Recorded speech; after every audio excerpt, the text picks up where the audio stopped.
क्या आपको पता है कि आपके शरीर के भीतर एक ऐसी टाइम मशीन है जो आपको लाखों साल पीछे ले जा सकती है? और एक बड़ी शॉकिंग बात यह है कि जिसे आप अपना शुद्ध इंसानी डीएनए समझ रहे हैं, उसका 2% हिस्सा इंसानों का है ही नहीं, बल्कि ये हिस्सा है एक विलुप्त हो चुके आदि मानव का। लेकिन इस सीक्रेट को डिकोड करने के पीछे बहुत बड़ा निवेश छिपा है। आज हम बात करेंगे उस खोज की जिसने इतिहास बदल दिया, जिसे मानव के चांद पर पहुंचने के बराबर माना जाता है। और यह भी जानेंगे कि भारत इस रेस में कहां खड़ा है। तारीख थी 26 जून 2000। अमेरिका और ब्रिटेन के वैज्ञानिकों ने ऐलान किया कि उन्होंने इंसानी शरीर का बुक ऑफ लाइफ यानी ह्यूमन जीनोम प्रोजेक्ट का ड्राफ्ट तैयार कर लिया है। इंसानी डीएनए का 3 अरब अक्षर पढ़ लिया गया।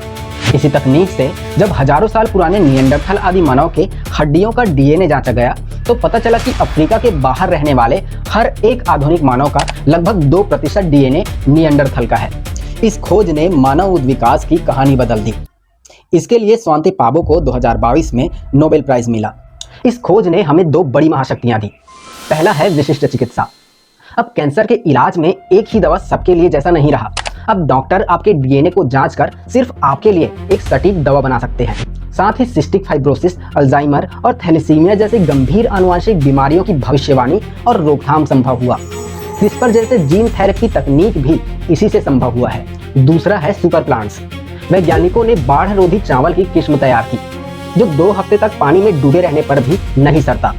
लेकिन दोस्तों, यह सब इसलिए मुमकिन हुआ क्योंकि अमेरिका जैसे देश अनुसंधान पर बहुत बड़े हिस्से खर्च करते हैं। अब आते हैं असली मुद्दे पर। अमेरिका विकसित क्यों है? अमेरिका अपने जीडीपी का लगभग 3.46% हिस्सा सीधे रिसर्च एंड डेवलपमेंट पर खर्च करता है और भारत, हम अपने जीडीपी का मात्र 0.65% हिस्सा ही पर खर्च करते हैं। प्रति व्यक्ति खर्च में तो जमीन आसमान का फर्क है। अमेरिका में प्रति व्यक्ति रिसर्च एंड डेवलपमेंट पर खर्च $2000 से अधिक है, जबकि भारत में यह $42 के आसपास ही सिमट जाता है। इस बड़े अंतर को खत्म करने के लिए भारत सरकार ने बड़ा कदम उठाया है और शुरुआत की है ANRF यानी अनुसंधान नेशनल रिसर्च फाउंडेशन की। इसका मुख्य उद्देश्य है सरकारी फंड के साथ साथ बड़े प्राइवेट सेक्टर्स और कारपोरेट्स के निवेश को सीधे वैज्ञानिक अनुसंधान से जोड़ने की, ताकि हमारे वैज्ञानिकों को भी वर्ल्ड क्लास सुविधाएं मिल सके। पर जाते जाते सबसे खूबसूरत बात सुनिए, हम रंग रूप देश के नाम पर चाहे जितना भी लड़ लें, ह्यूमन जीनोम प्रोजेक्ट कहता है कि दुनिया के सभी इंसानों का डीएनए 99.9% एक जैसा है।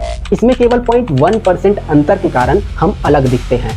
लेकिन इस छोटे से अंतर को समझने और एकता लाने के लिए हमें विज्ञान में निवेश बढ़ाना होगा। वीडियो को लाइक, शेयर और चैनल को सब्सक्राइब करना ना भूलें। मिलते हैं अगले साइंस एडवेंचर में।